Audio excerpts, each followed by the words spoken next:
오늘 말씀은 누가복음 17장 11절에서 19절 말씀입니다. 우리 다 일어나셔서 오늘 말씀을 읽어보도록 하겠습니다. 11절에서 19절 말씀인데 이제 한 절씩 우리가 교독을 하도록 하겠습니다. 제가 먼저 읽겠습니다. 예수께서 예루살렘으로 가실 때에 사마리아와 갈릴리 사이로 지나가시다가 한쪽에 들어가시니 문둥병자 10명이 예수를 만나 널리 서서 소리 높여 가로되 예수 선생님이여 우리를 긍휼히 여기소서 하거늘 보시고 가라사대 가서 제사장들에게 너희 몸을 보이라 하셨더니 저희가 가다가 깨끗함을 받은지라.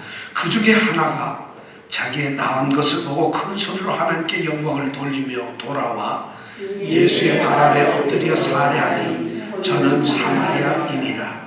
예수께서 대답하여 가라사대 10사람이 다 깨끗함을 받지 아니하였느냐? 그 9은 어디 있느냐? 이 이방인 외에는 하나님께 영광을 돌리러 돌아온 자가 없느냐 하시고 그에게 이르시되 일어나 가라. 내 믿음이 너를 구원하였느니라 하시더라. 아멘. 오늘 성경 말씀은 추수감사주의 되면 보통 아주 많이 듣는 그런 성경 말씀입니다. 이건 감사절에 나오는 단골 메뉴입니다. 그래서 우리도 여기에 피하지 않아요. 오늘도 이 말씀을 가지고 하면 여러분들 아마 오늘 말씀이 감사주일이니까 이런 말씀을 하겠구나 하고 미리 아마 예상을 할 겁니다. 그 예상 때문에 졸지 마세요. 그 예수 때문에 다른 생각을 하시지 말고 오늘 이 말씀이 우리에게 주시는 정말 참된 의미가 무엇인가를 우리가 생각을 해보아야 할 것입니다. 자, 이 말씀의 지금 간단한 내용은 이겁니다. 10명의 문둥병자가 예수님께 고침을 받았어요. 그런데 그 중에 한 사람인 사마리아 사람이 예수님께 나와서 감사했다. 이것이 오늘 얘기의 핵심적인 내용입니다. 자, 10명의 문둥병자가 예수님의 고침을 받았는데 그 중에 한 사람이 사마리아 사람이 예수님께 와서 감사를 드렸다. 이것이 오늘 내용의 전체답니다. 그 얘기를 하고 있어요. 그런데 오늘 이 말씀을 그렇게만 들어야 그렇게만 생각해야 될 게 아닙니다. 이 말씀은 그냥 기적을 예수님이 일으켰구나, 예수님께서 은혜를 베푸셨구나 하는 걸로만 그쳐서는 안 돼요. 이 말씀을 우리가 조금 더 깊이 들어가고 이해를 하려면 이 말씀이 나오게 된 3가지 중요한 전제사항을 알아야 돼요. 내용을 좀 알고 있어야 된다는 거예요. 이 말씀을 무조건 우리가 읽어가지고는 이 말씀의 의미를 잘 깨달을 수가 없어요. 이 말이 주는 그 의미를 깨닫기 위해서 3개의 전제가 있다는 것이 미리 알아야 될 게 있다는 거예요. 첫 번째가 뭐냐면 이 말씀이 나오게 된 이 문장, 이 문맥의 구성을 우리가 알아야, 문맥적인 배경을 알아야 합니다. 오늘 우리가 읽은 말씀은 17장 몇 절이죠? 17장 11절에서 19절까지입니다. 그러면은 이 17장에 있는 말씀 이전에 16장하고 18절에는 무슨 말씀이 기록되어 있을까? 17장 말씀을 우리가 읽었는데 그럼 16절이 18절은 이 말씀을 통해서 앞과 뒤에는 어떤 말씀이 있었을까 하는 것을 우리가 먼저 알 필요가 있어요. 왜냐하면 이 말씀이 그냥 툭 튀어나온 것이 아니기 때문이에요. 자, 그럼 16장에는 무슨 말씀이 있느냐? 1절부터 13절에는 16장에는 예수님께서 제자들에게 불의한 청지기 비유를 합니다. 이걸 시간이 없어서 제가 다 설명을 드리지 못하는데 여러분들께서 꼭 집에 가셔서 한번 읽어주시면 돼요. 16장 1절에서 13절까지는 제자들을 향해서 불의한 청지기 비유를 합니다. 그리고 14절부터 끝까지 31절까지는 제자들이 아니라 바리새인들을 향해서 말씀을 하시는데 부자와 나사로라고 하는 비유를 말씀을 하세요. 자, 그 다음에 18절에 넘어가면은 다시 1절부터 8절까지는 제자들에게 불의한 재판관과 과부에 대한 비유를 말씀하세요. 그리고 그건 9절부터 14절까지는 또 어떻게 달라지느냐면 바리새인들에게 바리새인과 세리의 기도에 대한 또 비유를 말씀을 하세요. 그러니까 양쪽에 16절, 18장에 전부 다 이 양장이 비유의 말씀을 하고 계세요. 자, 그렇다면 17장에 들어와서 1절부터 그럼 10절까지가 무슨 말씀을 하셨을까? 1절부터 10절까지가 우리는 무슨 말씀을 하셨던가? 이게 굉장히 또 궁금하잖아요. 1절부터 10절까지는 제자들이 마땅히 지켜야 할 4가지 제자도에 대해서 말씀을 합니다. 그 제자도가 뭐냐면 작은 자라도 실족하지 마라. 모범을 보이라는 거예요. 2번째는 용서하라. 3번째는 믿음을 가지라. 그리고 4번째가 섬김, 종의 도를 바로 깨달아. 이 4가지를 얘기하고 났습니다. 그리고 11절에서 19절 오늘 이야기가 나옵니다. 그리고 20절부터 끝의 절까지는 17장에서 무슨 얘기가 나오냐? 20절부터 21절까지는 또 바리새인들에게 대해서 하나님 나라에 대해서 말을 합니다. 그런데 이 바리새인들에게 말씀하시는 이 하나님 나라는 이미 너희들 속에 이루어진 하나님의 나라에 대해서 말씀을 하세요. 그런데 20절, 21절에 그렇게 얘기하고 하신 주님이 22절, 그 다음 절부터 마지막 37절까지는 다시 제자들을 향해서 말씀을 하시는데 제자들에게 임의가 아니고 장차 앞으로 성취되고 이루어져야 할 그 이루어질 다가오는 하나님의 나라에 대해서 말씀을 하고 계신다는 거예요. 자, 여러분들은 이미 제 말씀을 듣고 알았어요. 전과 후에 16장서부터 18장까지는 전부 예수님께서 가르치시고 말씀을 하는 것이에요. 가르친 말씀을 예수님께서 말씀을 하고 있는데 그 가운데 끼어있는 오늘 말씀 1절부터 19절은 말씀을 하시는 것이 아니라 예수님이 직접 행동하시는 것을 우리에게 보여주고 있어요. 그렇다면 왜 말씀 가운데 이 행동을 누가는 기록을 하고 있을까요? 누가 보면 왜 이걸 기록하고 말씀이 양쪽에 있는데 행동을 그 가운데 끼워넣는 이유가 있다는 거지. 이 행동이 양쪽의 가르침을 갖다가 그 가르침의 본질이 무엇인가, 그 가르침의 의미가 무엇인가를, 그 가르침이 무엇을 이야기하고 있는가를 우리에게 직접 예수님께서 보여주고 계시는 거예요. 그러니까 오늘 말씀이 너무너무 중요한 말씀이죠.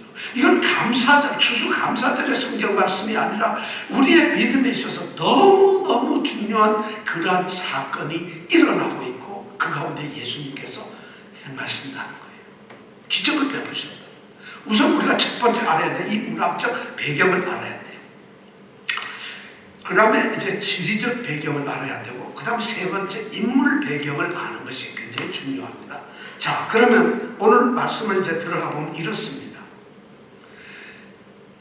11절하고 11절과 12절의 말씀을 보면은 우리에게 던져주는 말이 뭐냐면 여기 버려진 땅이 있다는 거예요. 그 버려진 땅에 소외되고 버려지고 그리고 아무도 관심을 갖지 않는 그러한 사람들이 살고 있고 그 사람들이 지금 등장하고 있어요. 이 말씀은 그런 내용을 지금 하고 있어요. 자, 버려진 땅에 버려진 사람들을 예수님이 만나는 장면이 나옵니다. 이 사람들이 도대체 누굴까요? 바로 어쩌면 예수님은 이 땅의 모든 버려진 상황 속에서 정말 힘들게 살아가는, 그리고 그 가운데 버려진 땅 속에서도 버려진 사람으로서 살아간다는 이중적 고통을 당하고 있는 소위 죄인들을 말씀하고 아마 있을 거라고 생각합니다. 자, 11절에는 이렇게 기록되어 있어요. 예수께서 예루살렘으로 가실 때에 사마리아와 갈릴리 사이로 지나가시다가 이렇게 되어 있어요. 자, 이 지도 한번 볼까요, 우리? 지도 잘 보이세요? 이병택 집사님 지도 보이세요? 네. 아니, 지도 보이신다는 거죠? 여기 뭐라고 쓰셨어요? 글씨는 안 보이죠. 예. 참고로 여러분들, 이게 이스라엘 지도입니다. 여기가 어디냐면 요즘에 전쟁 많은 팔레스타인입니다. 여기가 가자 지구입니다. 요즘 싸움하고. 자, 기억나세요? 전쟁은 보니까 이건 뭘까요? 이거는 지중해. 그 다음에 여기서 똑바로 올라간 거는 요단강. 그럼 요거는 뭘까요? 이거는 사해. 그럼 저 위에는 동그란 건 뭘까요? 갈릴리 바다. 야, 이거 옛날 기억나죠? 자, 이것이 바로 뭐냐면 유대 땅입니다. 유대 땅, 여기가. 자, 유대 땅에 예루살렘이 여기쯤 있어요. 예루살렘. 그런데 예수님께서는 오늘 어디에 계시냐면 저 위에 갈릴리에 계세요. 갈릴리에서 지금 사역을 하다가 예루살렘으로 올라가시는 중이에요. 사실 지도상으로 내려가는데 예루살렘으로 올라간다 그래요. 서울에 갈 때는 반드시 서울로 내려간다 안 그러죠. 뭐라 그래요? 서울로 올라간다 그러죠. 바로 예루살렘은 그런 의미를 가지고 있어요. 예수님 왜 지금 여기에서 예루살렘을 올라가시냐면 올라가셔가지고 예수님은 죽기 위해서 올라가는 거예요. 이제 십자가에 달리시기 위해서 올라가는 거예요. 예수님의 이 땅에 오신 삶의 목적, 사역의 목적을 이루시기 위해서, 그 목적, 오직 십자가에 달려서 저희들을 구원하시기 위해서 지금 예루살렘으로 올라가고 있습니다. 그런데 이 예루살렘 올라가고 있는데 이 지리적 배경을 잘 보시죠. 사마리아와 갈릴리 사이를 지나갔어요. 이 중간에 보이는 얼굴한 것이 사마리아 땅입니다. 그리고 갈릴리는 저 위에 갈릴리 호수 중심으로 해서 전부가 갈릴리 땅입니다. 그러면 갈릴리에서 사마리아 사이로 간다는 얘기는 요단강 요 근처로 가신다는 얘기예요. 사마리아 땅 가운데로 들어가지 않아요. 갈릴리는 유대인들이 살고 있는 땅이에요. 사마리아는 유대인들이 가장 싫어하는 버려진 사람들, 소위 이방인들이 살고 있는 땅이 바로 이 사마리아라고 하는 땅입니다. 유대인들이 살고 있는 갈릴리에서 예루살렘으로 가시려다 보면 직선 거리로 가면은 아주 가까이 갈 텐데 유대인들은 그렇게 가질 않아요. 왜냐하면 상종을 안 하기 때문에 사마리아 땅을 가로질러 갈 수가 없어요. 그러니까 요단강을 끼면서 건너가서 이렇게 건너옵니다. 여기가 여리고인데 이렇게 건너옵니다. 자, 예수님께서는 똑같이 오늘 말씀을 보니까 바로 이런 것을 가고 있어요. 갈릴리에서 예루살렘으로 이제 사역을 완성을 위해서 올라가시면서 사마리아 땅을 관통하시지 않고 갈릴리와 사마리가 접경되는 그 사이 길로 예수님은 지금 지나가고 있는 거예요. 지금 예수님이 상황이 그렇다는 거예요. 굉장히 여긴 근데 이 접경 지역은 유대인들은 항상 이런 길을 이용했다는 것이죠. 자, 지금 그렇게 버려진 땅을 지나가고 있는데 그 다음에 말씀의 12절에 보니까 이렇게 되어 있어요. 한 촌에 들어가시니 문둥병자 10명을 만나게 돼요. 예수를 만나서 멀리 있었다고 그랬어요. 자, 세 번째 우리가 배경을 알아야 될 게 아까 첫 번째가 뭐죠? 앞뒤 문맥의 배경을 알아야 되고 두 번째는 지리적 배경을 알고 있어야 되고 그리고 세 번째는 이제 드디어 인물의 배경입니다. 문둥병자를 만났다는 것이에요. 문둥병자. 어떤 촌을 들어가려고 하는데 문둥병자를 만났다는 거예요. 여기서 만났다는 얘기는 말이죠. 소외된 땅에서 버려진 가장 천한 그런 문둥병자 10명을 만났다는 거예요. 예수님이 만났던 그 장소는 어딘지 몰라요. 한 촌이 어딘지 모르는데 거기에서 예수님이 문둥병자 10명을 만났다는 거예요. 문둥병자가 어떤 병일까요, 여러분? 내 몸이 있잖아요. 감각이 없어요. 아무런 감각이. 문둥병의 특징은 꼬집어도 아프질 않고 망치로 때려도 아프질 않고 문 틈에 손을 넣고 문을 찍어도 손이 아프질 않아요. 문둥병이라는 감각이 없는 병이에요. 그러다 보니까 몸이 썩어져서 없어지는 그런 상황이 되어도 통증을 못 느껴요. 그 얘기는 뭐냐? 아무리 좋은 말씀을 드려도 감각이 없어 듣지를 못하는 거예요. 딴짓을 하는 거예요. 이것이 바로 문둥병. 상징적으로 지금 문둥병자 10명을 만나는 거예요. 그래가지고 그 사람들은 전혀 느끼지 못하고 몸이 썩어져 들어가서 코도 떨어져 나가고 귀도 떨어져 팔다리가 떨어져 나가는 이런 문둥병자들이 10명이 지금 모여 있어요. 왜 모여 있을까? 이 문둥병자들을 알기 위해서 레위기 13장, 14장 이 두 장은 오직 문둥병자를 위해서 기록한 장이에요.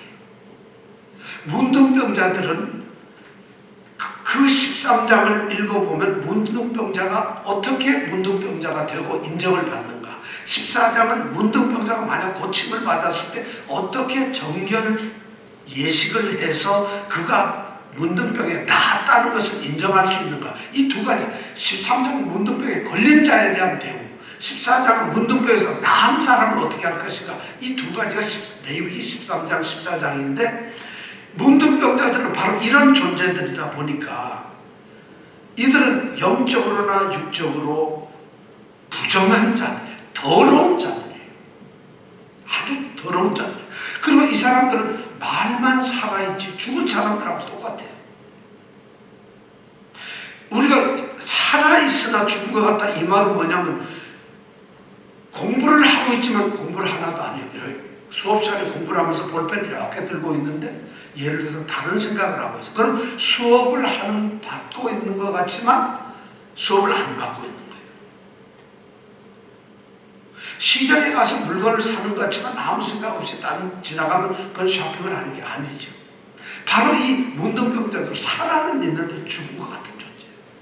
그리고 이 문둥병 그 당시에 고치지를 못하는 하나님의 천벌이에요. 그래서 이 문둥병이나 싸우라라고 하는 이 단어가 무슨 뜻이냐면 하나님의 매진, 이런 뜻을 가지고 있어요. 그러니까 이 문둥병은 하나님 외에는 고칠 수가 없는 불치병이에요. 뭐 난치 못 고치는 게 좀 고치기 힘든 게 아니라 완전히 고칠 수 없는 불치병이에요. 그리고 이 문둥병자가 되면은 사람들 가운데 살 수가 없어요. 이게 법적 전염병이기 때문에 사람을 떠나서 살아야 돼요. 그러니까 이 사람들은 버려진 땅에 살 수밖에 없고 그들끼리 모여서 사람들 엎드려서 살아요. 그러니까 이 땅에서 아무런 소망이 없는 존재들이라는 거죠. 그들 10명이 지금 문둥병으로 있어요. 예수님은 가시다가 문둥병이 아니고 소경을 만날 수도 있고 안진뱅이를 만들 수도 있고 귀먹은 사람을 만날 수도 있을 텐데, 아니면 뭐 다른 병을 만났는데 왜 이 법정 전염병이며 가장 치명적인 문둥병자를 만났을까? 이 상징이 굉장히 중요한 겁니다. 바로 이 세상의 모든 사람들이 바로 이런 문둥병자와 같은 거예요. 영적으로 문둥병자들이에요. 이 세상 사람들, 바로 예수님은 그런 사람들을 위해서 오신 건데 문둥병자들이 10명이 지금 모여가지고 삶의 소망을 못 가지고 이제 포기한 상태로 그들은 자로 살고 있다는 거예요. 그래서 문둥병자들은 스스로 레위기 13장 45절 46절에 보면은 그들은 자기 옷을 찢어야 돼요. 단정한 옷을 못 입어요. 그리고 자기 머리를 다 풀어 헤쳐버려야 돼요. 그리고 자기 위에 입술을 이렇게 가리고서 말을 해요. 그리고 뭐라고 얘기하냐? 나는 더러운 놈입니다. 나는 더러운 사람입니다. 부정하다 이렇게 외쳐요. 사람들이 다가오지 못하도록 자기가 그런 존재라는 걸 사람들에게 알려줘야 하는 이런 사람들. 그래서 따로 떨어져서 가족들도 한 마을도 공동체에서 떨어져서 가는 사람들이에요. 그런데 이 사람들이 예수를 만났어요. 12절에 보니까 예수를 만나 이렇게 됐어요. 이 사람들이 예수를 만나러 올 수가 없어요. 왜냐하면 떨어져 있고 사람들 속에 있을 수 없는데 이 사람들은 절대 만날 수가 없어요. 아무런 정보도 없고 사람과 접촉이 안 돼요. 그런데 성경은 예수를 만났다고 되어 있어요. 왜 그럴까요? 그들이 만나는 것이 아니라 예수님이 만나는 거예요. 예수님께서 그들을 만나기 위해서 오신 거고 예수님이 의도적으로 그 길을 가시는 거예요. 그들을 만나기 위해서. 성경은 지금 여기서 예수를 만나 이렇게 했으니까 마치 우연히 그들과 예수님이 만난 것처럼 기록을 하지만 실제 이 만나라는 말은 예수님은 모든 걸 아시는 분이에요. 모든 일이 예수님의 목적과 의도와 생각이 있으시고요. 예수님은 의도적으로 예루살렘을 가시면서 이 길을 가시고 이 길 선상에 그들이 있다는 것을 아시고 그들이 지금쯤 여기에 있다는 걸 알고 그들을 만나기 위해 지금 이 길을 예수님은 가시는 거예요. 예수님이 이 땅에 오신 게 우연히 오신 게 아니에요. 죄인들을 위해서 오신 건 바로 이렇게 해서 오신 거라는 거예요. 우리를 위해서 목적을 가지고 하나님의 뜻을 가지고 이 땅에 오신 거예요. 모든 것을 버리고 스스로가 이 땅에 예수님은 친히 오신 거라는 것이에요. 자, 이렇게 만났어요. 예수님을. 그들은 예수님께 가까이 갈 수가 없잖아요. 문둥병자들이니까. 또 그들은 떨어져서 살아야 되니까 예수님 앞에 갈 수가 없잖아요. 그러니까 멀리 서서 오늘 말씀에 보니까 예수를 만나 멀리 서 있을 수밖에 없어요. 멀리 서 있지만 그들은 그냥 예수님이 찾아오신 걸 알며 그들은 예수님을 보면서 그냥 멀리 서 있을 수만은 없다는 것이에요. 그러니까 13절에 보니까 이렇게 나와 있어요. 소리를 높여 가로되 예수 선생님이여 우리를 긍휼히 여기소서 하거늘. 그렇습니다. 이들이 소리를 높여서 지금 예수님을 부릅니다. 그리고 예수님께서 자기들에게 뭔가 해주기를 지금 원하고 있어요. 그들이 부르는 이름이 뭐예요? 예수 선생님. 여러분, 예수 선생님, 이게 무슨 말일까요? 그들은 예수라는 이름을 알고 있어요. 예수 선생님하고 부르는 걸로 봐서는 그들은 예수에 대해서 이미 좀 소문을 들었어요. 예수가 어떤 분인가를 알아요. 예수가 무슨 일을 하셨던 건가를 알아요. 그러니까 그들은 예수에 대한 기대가 있는 거예요. 예수가 무언가를 자기들에게 해주실 수 있다는 확신을 가져요. 그래서 그들이 부르는 이름이 예수 선생님이에요. 선생님 하면 여러분 헬라나 히브리어는 뭘까? 이 유대인들이 선생님 그런 뭐예요? 랍비요 해야죠. 그런데 이들이 랍비라는 표현을 쓰질 않아요. 여기서 예수 선생님 이렇게 부르는데 이건 예수 랍비요 이렇게 부르는 게 아니라 랍비라는 말 대신에 에피스타타라는 말을 써요. 에피스타타. 이 에피스타타라는 말, 예수 에피스타타라는 말은 에피스타타는 뭐냐면 이건 대장이다. 또는 사령관, 감독, 능력이 뛰어나신 능력자라는 이런 뜻을 가지고 있는 에피스타타라는 말을 쓰고 있어요. 예수 에피스타타. 근데 우리 성경은 그냥 예수 선생님 이러니까 우리가 착각을 하는데 그들이 부르는 건 랍비가 아니라 에피스타타였다는 얘기예요. 그 말이 무슨 말이에요? 그들이 예수를 부르는 것은 예수님이 랍비이기 때문에 뭔가 가르침과 말씀과 좋은 이야기를 우리를 가르쳐 주세요. 이렇게 부르는 것이 아니라는 것이에요. 그들이 예수를 부르고 예수를 만나는 건 예수님이 에피스타타로서 능력자로서 무언가를 자들에게 기적을 일으켜 주기를 지금 기대하고 있다는 거예요. 예수 선생님이라는 말은 그런 의미를 가지고 있어요. 그래서 에피스타타 예수라고 이렇게 부르고 있어요. 유대인들은 전통적으로 이런 병이나 치명적인 이런 결함이 죄 때문에 하나님께 죄를 저질렀기 때문에 이런 일이 생긴다고 그들은 알고 있어요. 그것이 그들이 이 소위 병이나 고난이나 고통이나 환난이나 이것이 죄로 온다는 것을 알고 있어요. 그러니까 이 자신들의 병을 고칠 수 있는 것은 하나님께 죄를 지었으니까 이 죄가 해결되어야 하는 것이에요. 그래서 자기들이 어떤 가르침이 아니라 이 병에서, 이런 병에서 고침을 받는 것, 이것이 그들이 바라는 거였다는 거예요. 그러니까 그들은 에피스타타라고 부를 수밖에 없어요. 예수 선생님이라.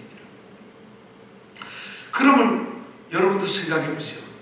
예수 에피스타타 이렇게 부르는 것은 너무 당연한데 그럼 그 다음에 무슨 말을 할까요? 예수님 고쳐주세요. 예수님 이 문둥병을 낫게 해주세요. 예수님 너무 고통스러워요. 지금 힘들어 죽겠어요. 그러니까 이걸 좀 낫게 해서 당장 이 보세요. 제 손을 보세요. 제 코를 보세요. 제 귀를 보세요. 제 다리가 어디 있어요. 이걸 낫게 해달라고 이렇게 외쳐야 될 텐데 그들의 외침은 그게 아니라 뭐죠? 우리를 긍휼히 여기소서. 따라해보세요. 우리를 긍휼히 여기소서. 우리를 긍휼히 여기소서. 이것이 그들의 기도예요. 긍휼이라는 말은 너무 불쌍하게 생각해달라는 거예요. 죄인들이 주님께 간구할 수 있는 것은 내가 죄인인데 주님 불쌍히 여겨달라. 이것이 기도예요. 가난하고 힘들게 살 때 돈 주세요가 아니라 주님 불쌍히 여겨달라는 것이. 내가 너무 연약해서 아무것도 하지 못할 때 힘을 주세요가 아니라 주님 이런 나를 불쌍히 여겨달라. 왜냐하면 우리의 힘이 예수님이기 때문에, 우리의 소리가 예수님이기 때문에, 우리에게 일어나는 모든 것을 하실 분이 예수님이기 때문에 우리는 기도가 그렇게 할 수밖에 없어요. 이 문둥병자들이 그런 기도를 합니다. 예수님 우리를 불쌍히 여겨주세요. 불쌍히 여겨달라고 이렇게 기도를 하고 있어요. 불쌍히 여긴다는 것은 사랑을 하는, 사랑을 베풀어 달라는 거예요. 불쌍히 여기니까 인자함이 생깁니다. 불쌍히 여기니까 그들에게 은혜를 줄 수밖에 없잖아요. 불쌍하게 여기는 것, 긍휼을 여기는 것, 이건 하나님의 모든 은혜, 하나님의 모든 사랑을, 하나님의 인자하심을 받을 수 있는 유일한 첫 통로가 뭐냐면 불쌍히 여김을 받는 거예요. 하나님이 우리를 보고 불쌍히 여길 때 주님 정말 골프가 이거 연습 요새 3일 나갔는데 안 돼요. 그 불쌍히 여겨달라 해야지 눈이 좋아져서 실력이 갑자기 늘어달라 이게 아니에요. 예를 들면 그렇다. 뭐든지 이 믿는 자들에게, 이 성도들, 죄인들에게서 기도는 불쌍히 여겨달라는 거죠. 무엇을 해달라, 무엇을 달라, 무엇을 이루어달라, 이것이 아니라 주님의 눈에 우리가 불쌍한 존재로서 주님의 그 인자하신 마음이 우리를 불쌍히 여기는, 불쌍하신 그 우리를 보았을 때 주님은 사랑하지 않을 수 없어요. 은혜를 주시지 않을 수 없어요. 우리는 불쌍히 여겨달라고 기도를 해야 됩니다. 자, 그런데 14절에 보니까 그런 상황을 예수님께서 보셨어요. 자, 한번 14절 같이 읽어볼까요? 시작. 보시고 가라사대 가서 제사장들에게 너의 몸을 보이라 하셨더니 저희가 가다가 깨끗함을 받은지라. 놀라운 이제 기적의 반전이 일어납니다. 예수님께서 그 불쌍히 여겨달라는 멀리서 소리 떨어져서 소리 지르는 10명의 그 비참한 문둥병자들을 보시면서 예수님이 보고 계세요. 여기서 보셨다는 소리를 들으시고 그들의 부르짖음을 보셨다는 얘기죠. 들었다는 얘기죠. 그리고 예수님 입에서 나오시는 말씀이 그들을 향해서 불쌍히 여겨달라니까 예수님께서 그들에게 하시는 말씀이 뭐냐면 가서 제사장들에게 너희 몸을 보이라는 것이었어요. 가서 제사장들에게 너희 몸을 보이라. 몸을 보인다는 얘기는 이 말의 원어의 본래 뜻은 이겁니다. 가서 제사장들에게 너희 자신을 증명하라. 너희 자신을 증명하라는 이런 뜻이란 말이에요. 그거 뭐냐면 뭘 증명할까요? 자신들이 문둥병에서 나았음을 봐야 돼. 이건 바로 레위기 14장에서 정결의식에 나오는 하나의 절차예요. 유대인들은 어떤 사람이 문둥병에서 나음을 입었다고 생각되면은 그냥 난 나았다가 아니에요. 요즘으로 말하면 의사진단서에서 다 나았습니다. 이걸 받듯이 반드시 제사장한테 가야 돼요. 그 제사장이 7일 동안 지켜보고 또 7일 동안 지켜봐서 깨끗해졌을 때 그를 갖다가 정결하다 이렇게 선포를 해야만 그 사람이 병이 나은 게 되는 거예요. 그러니까 예수님은 그들에게 제사장에 가서 너의 몸을 보여주라. 네가 나았다는 것을 증명을 해라. 이런 말씀을 지금 하고 계세요. 예수님이. 나았을 때는 제사장한테 가야죠. 근데 우리는 이 말에 깜짝 놀랍니다. 제사장들에게 가서 너가 증명을 하라 그러면 지금 내 코며 내 손이며 내 다리며 문둥병이 나았어야 되는 거예요. 그럼 예수님은 뭐라고 말하는 그렇구나 하고 멀리서 안수기도를 하든가 우리 좋아하는 안수 있잖아요. 목사님 안수기도 하고 하면 나을 것 같아요. 그것이 안수를 하거나 아니면 예수님이 고쳐주거나 아니면 뭐 약을 줬거나 뭐 해가지고 이 사람들이 나았구나 이렇게 해야지. 그리고 제사장한테 보여라. 이게 말이 맞는데 예수님은 그 모든 과정을 생략해버리고 가서 제사장에게 너희는 몸을 보이라는 거예요. 고쳐주지를 않아요. 고치기 위해서 아무런 일도 하지 않아요. 오직 예수님은 명령을 하세요. 가서 제사장에게 보여주라. 예수님이 왜 이런 말을 하셨을까요? 그들의 믿음을 보시기 위해서, 그들의 순종을 보고, 그들이 정말 이 문둥병에서 낫기를 원하는 그걸 보시기 위해서 예수님은 그들에게 도전을 하시는 거예요. 굉장히 중요한 말이죠. 예수님은 고쳐주지를 않았어요. 고침의 증거가 하나도 없는데 가서 그럼 제사장한테 갈 수가 없어요. 낫질 않았는데 어떻게 가나요? 가서 어떤 일이 벌어질지 어떻게, 아마 돌팔매로 맞아서 죽을지 몰라요. 낫지 않은 문둥병자 가게 되면. 그래서 가서 보이라는 거예요. 자, 그 다음 말이 중요해요. 저희가 가다가 깨끗함을 입었다. 저희들이 그런 상황인데 이 10명의 문둥병자들이, 잘 들으세요. 여러분과 제가 이 10명의 문둥병자들이에요. 그런데 예수님의 그 믿음과 순종을 요구하시는 말을 듣고 나는 확신을 가졌어요. 그러니까 예수님이 제사장들에게 보이라는 얘기는 제사장에게 우리가 보일 때 우리는 아마 깨끗하다는 것을 증명을 할 수 있을 거야. 낫게 될 거야. 이런 확신과 믿음, 그렇기 때문에 그들은 순종을 하고 걸어갑니다. 상상해보세요. 10명의 지금 엉망이 되어 있는 문둥병자가 예수님의 그 말 하나를 듣고서, 그 명령 약속 하나를 듣고서 이 사이길을 걸어갑니다. 팔은 그대로 있어요. 눈도 그대로 있고 손도 있고 그대로 있어요. 서로 봐도 변화가 없어요. 그런데 그들은 제사장에게로 갑니다.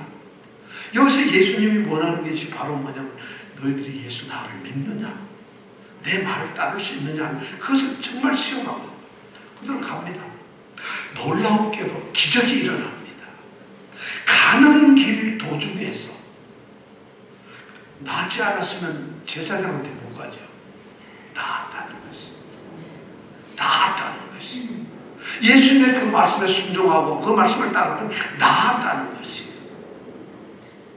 예수를 믿는다는 것, 바로 예수님께서 너희가 나를 믿고 십자가의 길을 따르고 이러면은 너희가 구원을 얻게 된다. 내가 너희를 구원할 것이다. 그럼 구원은 우리에게 와 있는 것이 없어요. 구원은 뭔가 우리가 보거나 만지거나 우리가 느낄 수 있는 게 아무것도 없어요. 그런데 예수님께 십자가에 달리신 예수, 그리고 십자가에 못 박히신 그 예수를 믿고 그분을 따르면 내가 구원을 얻는 거예요. 그분을 믿으면 구원을 얻는 거예요. 그런데 바로 우리는 그런 구원이라고 하는 어떤 가시적인 것을 아무것도 보지 못하지만 우리는 그 십자가를 믿습니다. 예수님을 믿습니다. 그래서 그들은 구원을 얻는 거예요.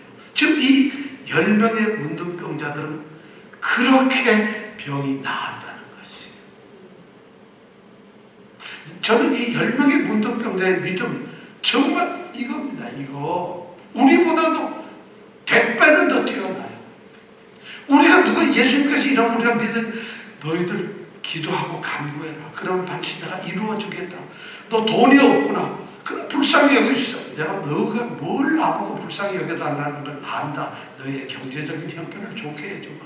너의 건강을 좋게 해주마. 너의 가정을 지켜주마. 너의 믿음을 지켜주마. 너의 삶을 지켜주마. 너의 아버지, 아들, 자녀들 모두를 다 지켜주마.